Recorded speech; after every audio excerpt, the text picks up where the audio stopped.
Greetings and a very warm welcome to GS World's special current affairs program, The Current Affairs Show. I'm Pragya Vatsal and I'm here with all the important news of the week. First, let us take a look at the headlines. Yamuna records a surge in the levels of ammonia content in the water. Non-profit organization Public Affairs Center releases the Public Affairs Index 2020. Panna Tiger Reserve of Madhya Pradesh gets included in UNESCO's World Network of Biosphere Reserves. New pay code provision bars bonus for employees facing sex abuse charges. 6 new sites get identified under Project Lion. Contempt of court in news again following the allegations of disobedience made by Attorney General K.K. Venugopal on Andhra Pradesh CM Jagan Mohan Reddy and his principal advisor. A recent report by the Worldwide for Nature (WWF) claims that 100 cities of the world will face the problem of severe water crisis by 2050. Let us now look at the news in detail. Recently, high levels of ammonia, about 3 parts per million, have been detected in the Yamuna River in Delhi. According to the Bureau of Indian Standards (BIS), the allowable maximum limit of ammonia in drinking water is 0.5 parts per million. Water supply in Delhi has been affected due to the rising ammonia levels in Yamuna. What is ammonia and what are its effects? Ammonia is a colorless gas and is used as an industrial chemical in the production of fertilizers, plastics, synthetic fibers, and other products. It contains hydrogen and nitrogen. In its aqueous form, it is called ammonium hydroxide. This inorganic compound has a pungent odor. Ammonia in the atmosphere is formed by the breakdown of organic waste material. It is lighter than air. Its chemical formula is NH3. In the land and surface water sources, it makes its way through industrial wastes, sewage contamination, or through agricultural runoff. Ammonia reduces the amount of oxygen in water. It changes the oxidized form of nitrogen, which increases the biochemical oxygen demand (BOD). If the amount of ammonia in the water is more than 1 ppm, then this water is toxic to fish. Long-term ingestion of water with ammonia levels of 1 ppm and above by humans can cause damage to internal organs. Let us talk about the treatment. Mixing of fresh water with ammonia polluted water is one of the treatments. Chlorination is another. Chlorination is the process of adding chlorine or chlorine compounds such as sodium hypochlorite to water. This method is used to kill some bacteria and other microbes in tap water, although chlorine is highly toxic. Public Affairs Index. Recently, the Public Affairs Index 2020 was released by the non-profit organization Public Affairs Center. According to this index, Kerala is the best administered state in the country. The report was released by a committee headed by Kasturi Rangan, former chairman of Indian Space Research Organisation (ISRO). Features: according to this report, states were ranked in terms of sustainable development. The governance of states has been analysed on the basis of 3 pillars such as growth, equality, and sustainability. Let us know about rankings. Kerala was adjudged the best governed state in the country, while Uttar Pradesh ended at the bottom. In the large state category, Kerala topped the index with 1.388, followed by Tamil Nadu with 0.91, Andhra Pradesh at 0.5, and Karnataka with 0.468. Uttar Pradesh, Odisha, and Bihar were at the bottom of the ranking. Goa ranked first in the category of small state, followed by Meghalaya and Himachal Pradesh. The lowest states in this category are Manipur, Delhi, and Uttarakhand. Chandigarh tops the Union's territories category, followed by Puducherry and Lakshadweep. Dadar and Nagar Haveli, Andaman and Nicobar Islands, Jammu and Kashmir are the lowest performing union territories. Let us know more about Kasturi Rangan. Kasturi Rangan is an Indian space scientist who headed the Indian Space Research Organisation between 1994 to 2003. He is also known for his reports on the Western Ghats. Earlier, a similar report was prepared by the Gadgil Committee. Both the Gadgil Committee report and the Kasturi Rangan report had focused on sustainable development in the Western Ghats region without causing major environmental damage. Typhoon Goni. Recently, this year's world's most powerful storm, Goni, has hit the eastern part of Philippines. It is also called Rolly. About 10 lakh people have been evacuated from places falling in the path of the typhoon, including the capital of Manila.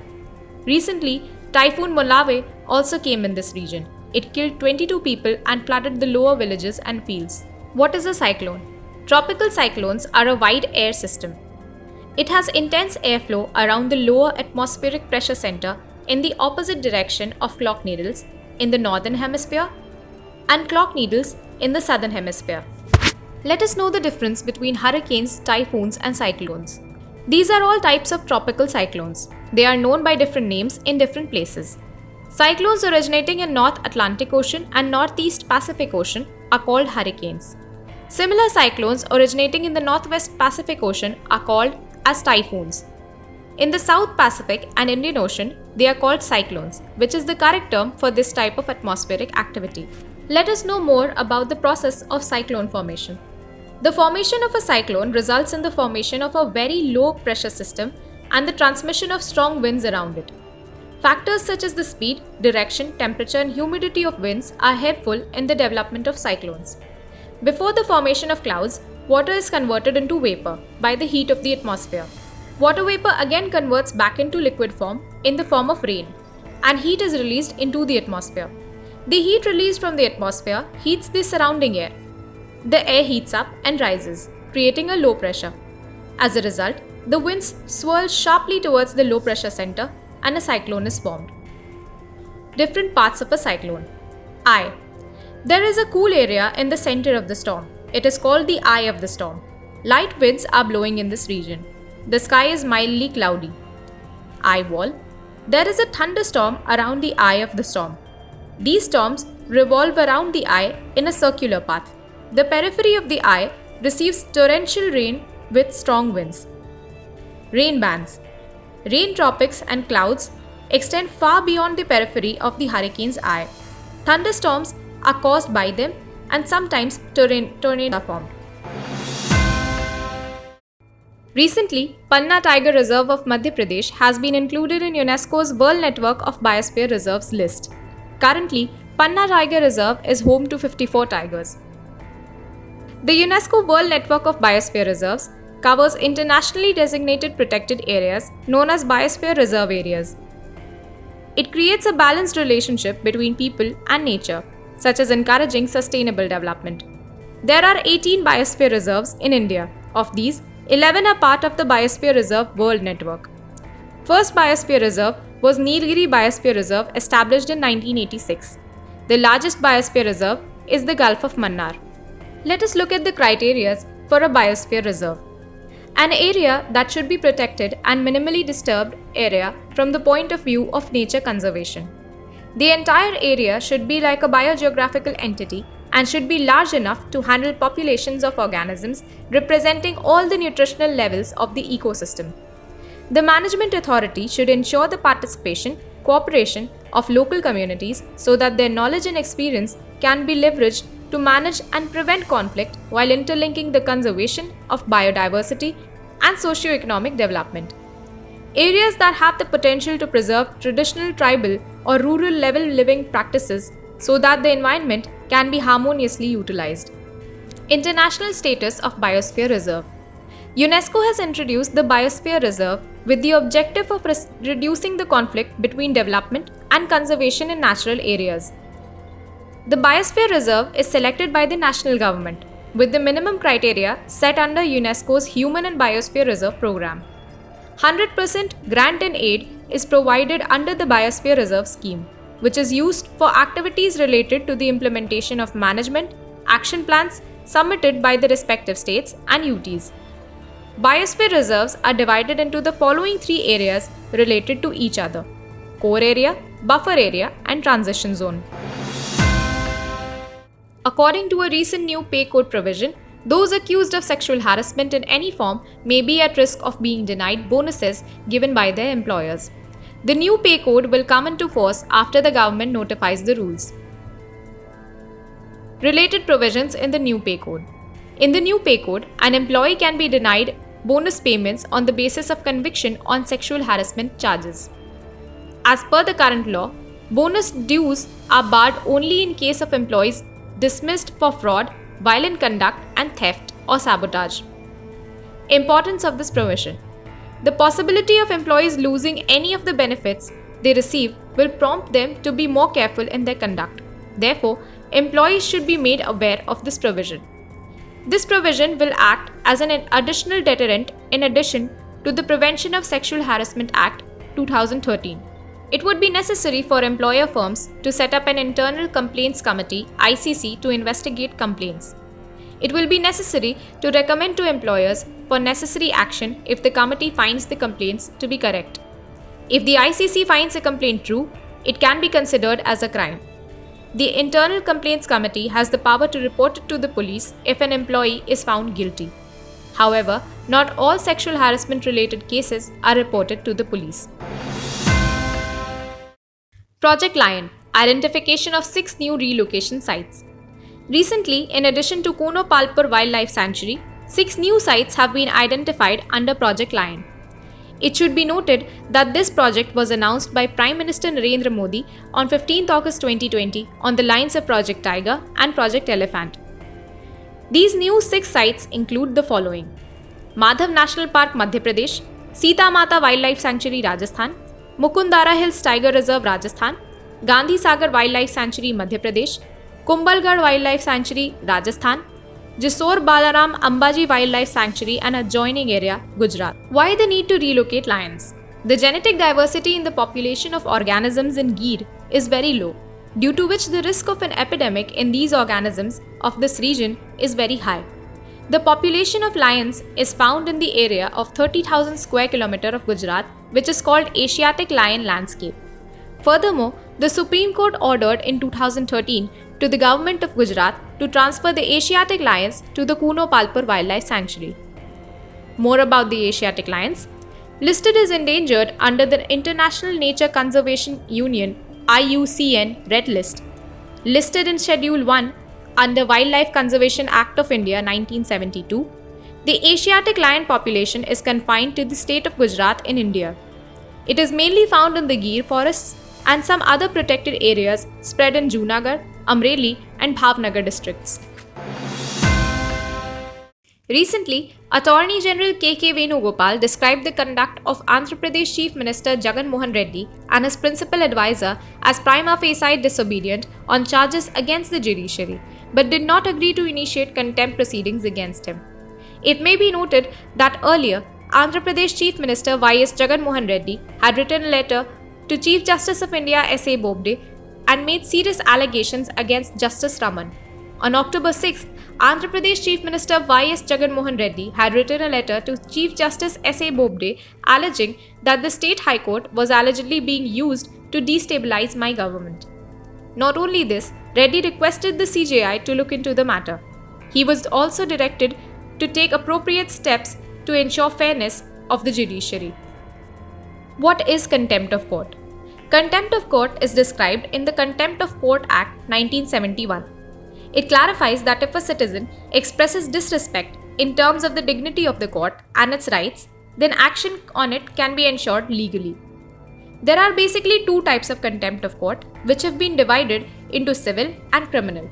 The civil contempt of court involves deliberately ignoring or going against any order, writ, or process of the court, while criminal contempt is the publication, whether by words, spoken or written, or by signs or by visible representation or otherwise, of any matter or the doing of any other act which is insulting to the court is considered contempt. Article 129 empowers the Supreme Court to punish for contempt of its own. Article 142 Clause 2. This article enables the Supreme Court to investigate and punish any person charged with contempt. Article 215 enables the High Courts to punish themselves for contempt. Article 19 of the Constitution provides freedom of speech and expression to every citizen of India, but the Contempt of Court Act 1971 has curbed the talk of the court's functioning. Provision of punishment for contempt. The Supreme Court and the High Courts have the power to punish for their contempt. Section 12 of the earlier Contempt Act 1971 provides for imprisonment of 6 months for a contempt of court or a fine of up to ₹2,000 or both. Apart from this, the High Courts have also been empowered to punish for contempt of subordinate courts under Section 10 of the Contempt of Court Act 1971. The Supreme Court, in a decision on contempt of courts in 1991, said that the Supreme Court has the power to punish not only for contempt itself, but also in contempt of High Court, subordinate courts, or other tribunals. MOU between India and Israel approved.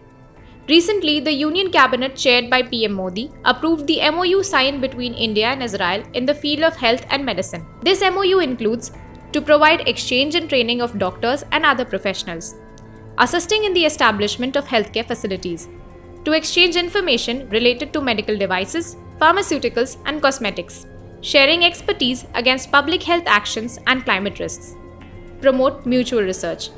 Both countries will encourage their representatives to attend seminars, workshops, and conferences. Artificial intelligence. India and Israel are deploying medical imaging artificial intelligence across India to enhance tuberculosis screening capabilities in rural areas. According to the WHO, more than 3.6 million people with TB are released from health systems each year. To achieve this, HealthNet Global of Apollo Hospitals and Zebra Medical Vision of Israel will be provided with $4.9 million from the India-Israel Industrial R&D and Technological Innovation Fund. Let us know more about India and Israel relations. India and Israel have a long history and strong cooperation in agriculture. The two countries have jointly established centers of excellence in India. These centers provide training to farmers and share information about advanced farming practices. Israeli experts are directly involved in this program. Recently, on 2 November 2020, the foundation stone was laid for making Center of Excellence for Vegetables in Khetri, Assam. Recently, the Indian naval ship Airavate entered Port Sudan to deliver food aid as part of Mission Sagar 2. Under Mission Sagar, India is currently providing assistance to its friendly countries to overcome COVID-19 pandemic and natural disasters. INS Airavate is carrying a consignment of 100 tons of food aid. In Mission Sagar 2, INS Airavate will deliver food assistance to Sudan, Djibouti, South Sudan, and Eritrea. This is being implemented in close coordination with the Ministry of External Affairs and Ministry of Defence. India has assisted countries like Seychelles, Madagascar, Comoros, Mauritius, and Maldives under the Mission Sagar 1.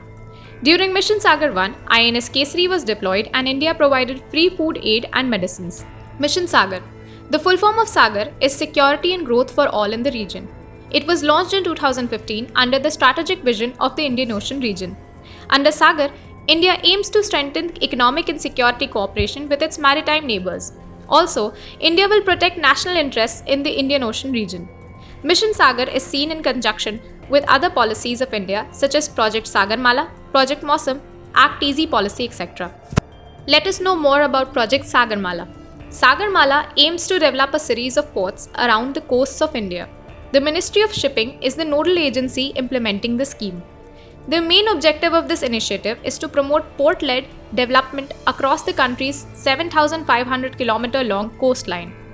Inland waterways, rail, road, and coastal services will be developed through expansion. Recently, a detailed review meeting of the Prime Minister's Bharatiya Janaushadhi Pariyojana was held by the Union Minister of Chemicals and Fertilizers. During the first 7 months of the current financial year, till 31st October, pharma products worth Rs 358 crores were sold through Jan Ayush stores. Pharma products worth more than Rs 600 crores are expected to be sold in this financial year as against 419 crores in 2019 and 20. More about the Prime Minister's Bharatiya Janaushadhi Pariyojana. It is a campaign run by the Department of Pharmaceuticals of the Ministry of Chemicals and Fertilizers. Under this, quality medicines are made available to the common people at affordable prices through special centers. These special centers are known as the Pradhan Mantri Bharatiya Janaushadhi Kendra. The program was started in the year 2008 and the year 2015 the program was started again in a new way. Implementation. The program is implemented by the Bureau of Pharma PSUs of India BPPI. The Indian Pharma PSU Bureau BPPI has been set up under the Department of Pharmaceuticals, Government of India. Worldwide Fund Water Risk Filter Report. According to a recent report by the Worldwide Fund for Nature (WWF), 100 cities of the world will face the problem of severe water crisis by 2050. It also includes 30 cities in India. This includes Jaipur, Amritsar, Indore, Srinagar, Bengaluru, Kolkata, Mumbai, Vishakhapatnam, and Kozhikode. Jaipur tops the list among these cities, followed by Indore, Thane, Mumbai, Kolkata, and Delhi. Global condition. This report has estimated that crores of people worldwide will face water hazards. The number of cities affected by water risks will increase to 100 by 2050. This list includes Jakarta, Beijing, Johannesburg, Hong Kong, Rio de Janeiro, and Mecca. More than half of China's cities face water risks. Other hotspots include the Middle East, South Asia, Africa, and South America. 350 million people live in these cities. More than 51% of the world's population faces water-related risks. 1/3 of the world's 100 cities are susceptible to water hazard exposure. Let us talk about India's condition. Among all the countries, India has the highest number of unsafe cities. According to this report, the Smart City Initiative can aid India in framing an integrated water management network. According to this report, restoring wetlands is important to protect cities from water hazard exposure. This will help the cities to come out of the vicious loop of water scarcity and flooding. About the report. The report estimates the risks to cities based on factors such as freshwater availability, droughts, floods, climate change impacts, regulatory legislation to control water use, and conflicts. Let us know more about Worldwide Fund for Nature. The Worldwide Fund for Nature is an international NGO that works for the conservation of wildlife. The headquarters of this organization is located in Gland, Switzerland, and was established in April 1961. The purpose of this organization is to conserve wildlife and reduce human impact on the environment. Since 1998, this organization publishes Living Planet Report every 2 years. In addition, it also publishes the Living Planet Index and Ecological Footprint Calculation reports.